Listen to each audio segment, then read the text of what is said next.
Hello friends, जैसा कि आप लोग जानते हैं हम लोग नेटवर्क थ्योरम पढ़ रहे थे, लेकिन हमने जो आप लोगों को सिंगुलरिटी फंक्शन पढ़ाया था, तो सिंगुलरिटी फंक्शन को यूज करने के लिए हमें सबसे मोस्ट इम्पॉर्टेंट कॉन्सेप्ट है, ये है लाप्लास ट्रांसफॉर्म। एक हमारे सिलेबस में है लाप्लास ट्रांसफॉर्म एंड एप्लीकेशन। तो मेनली हम इस पे फोकस करेंगे क्योंकि बहुत सारे यूनिट में इसका यूज है, बहुत सारे यूनिट में इसका यूज है। विदाउट इसके हम आगे यूनिट में कोई भी क्वेश्चन सॉल्व नहीं कर सकते। ठीक है, तो आइए देखिए लाप्लास ट्रांसफॉर्म। लाप्लास एक साइंटिस्ट का नाम है, उन्होंने एक ट्रांसफॉर्म दिया था। जैसा कि आप लोग अभी नहीं जानते हैं, अगले सेम में जानेंगे। फोरियर ट्रांसफॉर्म होता है। Fourier transform only for stable signal के लिए, जिस सिग्नल का जो सिग्नल स्टेबल है उसके लिए फोरियर ट्रांसफॉर्म यूज करते हैं। लेकिन जो सिग्नल स्टेबल है उसके लिए फोरियर ट्रांसफॉर्म यूज करते हैं, लेकिन अनस्टेबल सिग्नल के लिए भी हम लाप्लास ट्रांसफॉर्म यूज करते हैं। Fourier transform is the special case of the Laplace transform. ये सब आगे आगे डिस्कस किया जाएगा। हमारा मेन वो एम नहीं है कि हमारा जो एम है, हमें जो इसको यूज करना है लाप्लास ट्रांसफॉर्म को, बेसिकली इसका एप्लीकेशन यूज करना है हमें, क्योंकि हमें सर्किट सॉल्व करना है। तो लाप्लास ट्रांसफॉर्म में बेसिकली दो टाइप्स का होता है, unilateral and bilateral. Unilateral and bilateral, ठीक है। मतलब आपको ये समझ लीजिए कि इस तरह से मैं आपको हल्का सा हिंट देता हूं, जैसे ये 0 से इनफाइनाइट है और ये माइनस इनफाइनाइट से 0 है। तो 0 से इनफाइनाइट है तो ये देखो पॉजिटिव है, फिर माइनस इनफाइनाइट से नेगेटिव, तो दो है, दोनों तरफ है। तो माइनस इनफाइनाइट से इनफाइनाइट है, इसको बोलते हैं बाइलैटरल लाप्लास ट्रांसफॉर्म। जो हमने लिमिट लेते हैं बाइलैटरल लाप्लास ट्रांसफॉर्म होता है माइनस इनफाइनाइट से इनफाइनाइट। लेकिन अगर यूनिलैटरल है 0 से इनफाइनाइट, मतलब जो पॉजिटिव टाइम एक्सिस पे हमें डिपेंड करता है, जो प्रैक्टिकल लाइफ में हम यूज करते हैं, तो उसको कहते हैं यूनिलैटरल लाप्लास ट्रांसफॉर्म। अब आइए वन बाय वन देखते हैं। जो यूनिलैटरल लाप्लास ट्रांसफॉर्म है, जैसा कि आप लोग जानते हैं, आप लोग इंटरमीडिएट में भी और बीटेक फर्स्ट ईयर में भी डिफरेंशियल इक्वेशन पढ़े होंगे। डिफरेंशियल इक्वेशन आप सॉल्व करते थे, homogeneous differential equation, non homogeneous differential equation. उसमें बहुत सारे आप कंडीशन लगाते थे, बाउंड्री कंडीशन लगाते थे, तो उसको सॉल्व करने में बहुत ज्यादा हमारे पास कॉम्प्लेक्सिटी बढ़ती जाती थी। जैसे जैसे फंक्शन उसमें ऐड आते जाते थे, पर्टिकुलर इंटीग्रल निकालने में हमारा वो लेंदी होता चला जाता था। लेकिन लाप्लास ट्रांसफॉर्म एक ऐसी टेक्निक है, चाहे होमोजीनियस डिफरेंशियल इक्वेशन हो चाहे नॉन होमोजीनियस हो, एनी वन डिफरेंशियल इक्वेशन को बहुत सिंपल तरीके से हम उससे सॉल्व कर सकते हैं। क्लियर हो? तो जो यूनिलैटरल लाप्लास ट्रांसफॉर्म है, इसीलिए इसका यूज क्या है, it is use to solve the differential equation in with initial condition. Initial condition मतलब बाउंड्री कंडीशन। बाउंड्री कंडीशन कुछ स्पेशल कंडीशन दी जाती है कि ये करंट ऐसे फ्लो हो रही है, पहले ये करंट की वैल्यू इतनी थी, ये वोल्टेज ऐसे हो रहा है लेकिन पहले इसमें इतना वोल्टेज था। क्लियर हो? तो इसलिए कुछ इनिशियल वैल्यू दी जाती है। जैसे अगर हम कोई मान लीजिए कि कुछ बनाना चाहते हैं, तो जहां बना रहे हैं पहले वहां की कुछ इनिशियल वैल्यू आपको दी जाएगी कि पहले ही वहां पे ऑलरेडी 10 पेड़ हैं, या वहां पे बाउंड्री घिरी हुई है, या वहां पे कोई एक फ्लैट बनाया है। क्लियर? तो ये सब क्या इनिशियल वैल्यू है। ठीक है, तो इसी तरह से सेम सर्किट में भी इंडक्टर कैपेसिटर कुछ इनिशियल करंट और इनिशियल वोल्टेज स्टोर करते हैं, तो उसको इनिशियल वैल्यू लेते हैं। ठीक है, उसको सॉल्व करने के लिए। तो जो यूनिलैटरल लाप्लास ट्रांसफॉर्म मेजर हमारे सिलेबस में मेजर यूज इसी का है, इसका यूज करेंगे। ठीक है, ये जो बाइलैटरल लाप्लास ट्रांसफॉर्म है, जो आपका नेक्स्ट सेम आएगा, जब आप सिग्नल सिस्टम पढ़ेंगे तो उसमें एक यूनिट है लाप्लास ट्रांसफॉर्म, तो उसमें पढ़ेंगे बाइलैटरल लाप्लास ट्रांसफॉर्म। जैसा कि मैं आप लोगों को बता देता हूं, हल्का सा आइडिया दे देता हूं। जो बाइलैटरल लाप्लास ट्रांसफॉर्म है, ये किसी टाइम डोमेन सिग्नल को फ्रीक्वेंसी डोमेन के लिए यूज होता है, and causality and stability check करने के लिए होता है। Causal signal, all the practical signal are causal signal. ठीक है, जो t इज ग्रेटर देन 0 पे एग्जिस्ट करते हैं, जिसका response t is greater than 0 पे एग्जिस्ट करता है, t इज लेस देन 0 पे एग्जिस्ट नहीं करता है। ठीक है, जिसका present output depends upon the present input, past input, but does not depend the future input. Clear? तो ये कॉजल सिग्नल की बात होती है। और स्टेबिलिटी चेक करने के लिए हम बाइलैटरल लाप्लास ट्रांसफॉर्म यूज करते हैं। क्लियर? जो कि हमारा जो मेन टारगेट है वो है यूनिलैटरल लाप्लास ट्रांसफॉर्म, जिसमें हम जो मेजर नेटवर्क थ्योरी में इसका यूज करेंगे। ठीक है, तो जैसा कि आप लोग बताए, देखिए मान लीजिए xt है और xt कोई टाइम डोमेन सिग्नल है, s क्या है, फ्रीक्वेंसी डोमेन। s को मैं बताता हूं आपको है क्या, s एक कॉम्प्लेक्स फ्रीक्वेंसी है। s को मैं यहां लिख रहा हूं, s जो है एक कॉम्प्लेक्स फ्रीक्वेंसी है जिसमें सिग्मा होता है प्लस j ओमेगा होता है, जिसके बारे में जानते हो ये रियल पार्ट है और ये इमेजिनरी पार्ट है। ओमेगा क्या है, फ्रीक्वेंसी है। क्लियर हो, तो इसी को बोलते हैं यस को कॉम्प्लेक्स फ्रीक्वेंसी। क्या बोलते हैं, complex frequency. S equal to होता है सिग्मा और प्लस जे ओमेगा। जैसा कि आप लोग जानते हैं दो एक्सिस आप लोग बनाते हैं, एक एक्स एक्सिस एक वाई एक्सिस, इसी तरह इसमें एक सिग्मा एक्सिस होता है और ये जे ओमेगा एक्सिस होता है। तो इसको रियल एक्सिस बोलते हैं, इसको इमेजिनरी एक्सिस बोलते हैं। वाई वाले को जे ओमेगा, ये इमेजिनरी एक्सिस है, ये रियल एक्सिस है। ठीक है, इस पे कोई भी पॉइंट लोगे, इस पूरे प्लेन को बोलते हैं यस प्लेन। क्या बोलते हैं, यस प्लेन। ठीक है, इस पूरे yes imaginary and real value को मिला के, इमेजिनरी एंड रियल एक्सिस को मिला के जो प्लेन हमारा बनता है उसको बोलते हैं यस प्लेन। ठीक है, तो वही यस यूज हो रहा है जिसको लाप्लास ट्रांसफॉर्म यूज है, कि कोई भी टाइम डोमेन सिग्नल है उसको हम फ्रीक्वेंसी डोमेन में कैसे चेंज कर सकते हैं। xt इक्वल टू क्या हो सकता है, एक्सेस हो सकता है। तो इसको इसीलिए इसको कॉम्प्लेक्स फ्रीक्वेंसी बोलते हैं। कॉम्प्लेक्स फ्रीक्वेंसी इस मतलब रियल वैल्यू है एंड इमेजिनरी वैल्यू है। जैसा कि आप लोग इंडक्टर एंड कैपेसिटर के केस में जानते होंगे, जब रेजिस्टेंस एंड वो दोनों आ जाता है R plus j X, R plus j X, R क्या हुआ, रियल हो गया, जे इंटू एक्स, एक्स क्या हुआ, जो रिएक्टेंस पार्ट है, तो वो किस पे डिपेंडेंट होता है, फ्रीक्वेंसी डिपेंडेंट होता है। X equal to 1 upon omega C, X equal to omega L. Clear, तो वो किस पे डिपेंडेंट होता है, फ्रीक्वेंसी पे। तो इसलिए जब भी हम कोई सर्किट सॉल्व करेंगे जैसे इंडक्टर कैपेसिटर, तो वहां पे यस डोमेन की हमें रिक्वायरमेंट होती है जिसको कॉम्प्लेक्स फ्रीक्वेंसी बोलते हैं। ठीक है, तो सिग्मा रियल एक्सिस है और जे ओमेगा क्या है, इमेजिनरी एक्सिस है। ठीक है, और इस पूरे प्लेन को बोलते हैं यस प्लेन, तो वही यस लिखा गया है।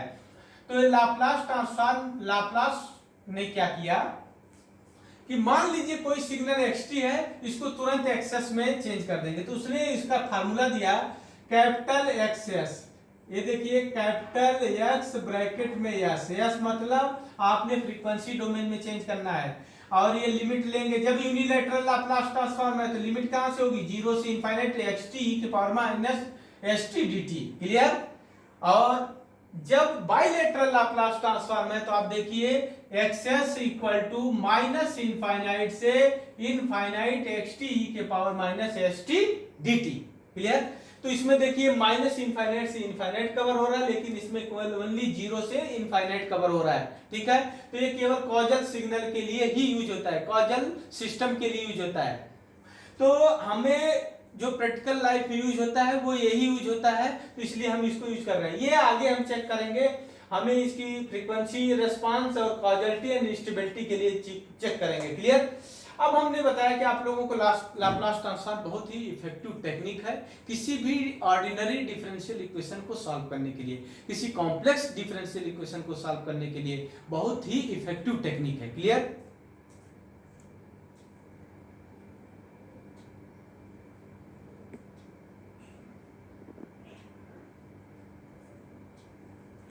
अब आइए देखिए इसकी कुछ प्रॉपर्टी हैं जो आपको याद करना पड़ेगा।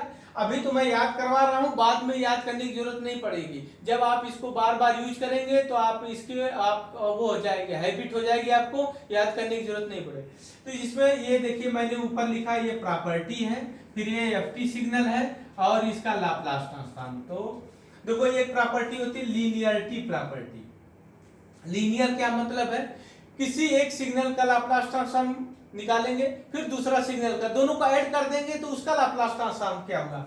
ये देखो एक सिग्नल f1t है और एक सिग्नल f2t है, दोनों का अगर हम एक कुछ कांस्टेंट मल्टीप्लाई कर दे, देखिए एक कांस्टेंट b मल्टीप्लाई कर दिया, इसमें कांस्टेंट a मल्टीप्लाई कर दिया, तो इन दोनों का लाप्लास ट्रांसफॉर्म क्या होगा, तो ये होगा a/s प्लस b/f2s। क्लियर, देखिए सिंपल a f1t की जगह क्या हो जाएगा f1s और बी F2S, इसको लीनियरिटी प्रॉपर्टी बोलते हैं। फिर इसके बाद स्केलिंग प्रॉपर्टी बोलते हैं। स्केलिंग किसको कहते हैं? FAT, टी में किसी भी फैक्टर से हम मल्टीप्लाई कर दें, t/2 कर दें, t/4 कर दें, 2t कर दें, 4t कर दें, इसको स्केलिंग बोलते हैं। टाइम की स्केलिंग, टाइम को आपने कंप्रेस कर दिया, टाइम को एक्सपेंड कर दिया, ठीक है, तो इसको स्केलिंग बोलते हैं। तो दूसरी प्रॉपर्टी है स्केलिंग। स्केलिंग में अगर कोई ft है तो इसका लाप्लास होगा 1/a Fs/a। आप इस बात को ध्यान रखिएगा।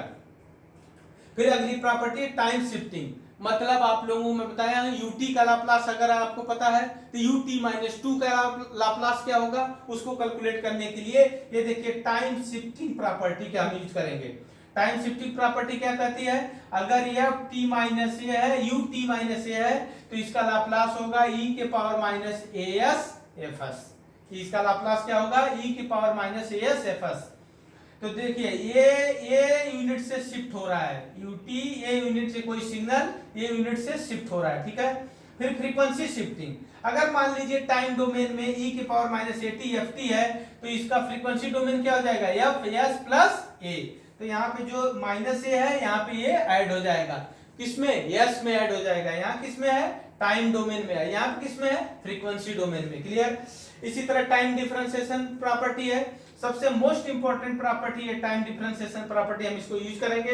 अगर कोई सिग्नल dft/dt है तो इसका आपका लाप्लास ट्रांसफॉर्म होगा SFs और -f0 नेगेटिव। इसका होगा SFs and -f0 negative. f0 negative जो है यही इनिशियल वैल्यू है। f0 नेगेटिव ये क्या है? इनिशियल वैल्यू, इनिशियल कंडीशन जो हम आगे यूज करेंगे, ठीक है। जैसे कि मतलब आप लोग का मान लीजिए कि बैटरी यूज कर रहे हैं तो बैटरी पहले उसमें कितना वोल्टेज है वो इनिशियल वैल्यू है। क्लियर हो? तो वही है f0 नेगेटिव। अरे भाई आप बैटरी यूज करते हैं, मोबाइल चार्ज, आपकी मोबाइल मान लीजिए कि 20% चार्ज है, 20% ऑलरेडी चार्ज है, अब उसके बाद आप चार्जिंग लगाने जा रहे हैं तो जो उसमें इनिशियल वोल्टेज है, कुछ वोल्टेज है ना उसमें, मान लीजिए 10 वोल्ट है इनिशियल वोल्टेज, तो वो है इनिशियल वैल्यू, f0 नेगेटिव से रिप्रेजेंट करते हैं। क्लियर हो? क्योंकि f0 करेंगे तो वो आपका प्रेजेंट टाइम हो गया, उससे पहले का जो टाइम है वो क्या हो गया? लेस देन 0 हो गया, तो वो f0 नेगेटिव से रिप्रेजेंट करते हैं। तो अगर dft/dt है तो वो क्या होगा? SFs और f0 नेगेटिव। अगर d2/ft/dt है तो s² Fs, और इस फार्मूले को आप लोग याद करेंगे। फिर इसके बाद टाइम इंटीग्रेशन प्रॉपर्टी है, अगर 0 से t ft dt है तो इसका लाप्लास हो जाएगा 1/s Fs, ठीक है। फिर इसके बाद आपका फ्रीक्वेंसी डिफरेंशिएशन है, t ft का लाप्लास हो जाएगा -d/ds Fs। फिर इसके बाद आपका फ्रीक्वेंसी इंटीग्रेशन है, t ft/t का s से इनफाइनाइट, s से limit infinite integration Fs into ds। यहाँ कुछ प्रॉपर्टी और है।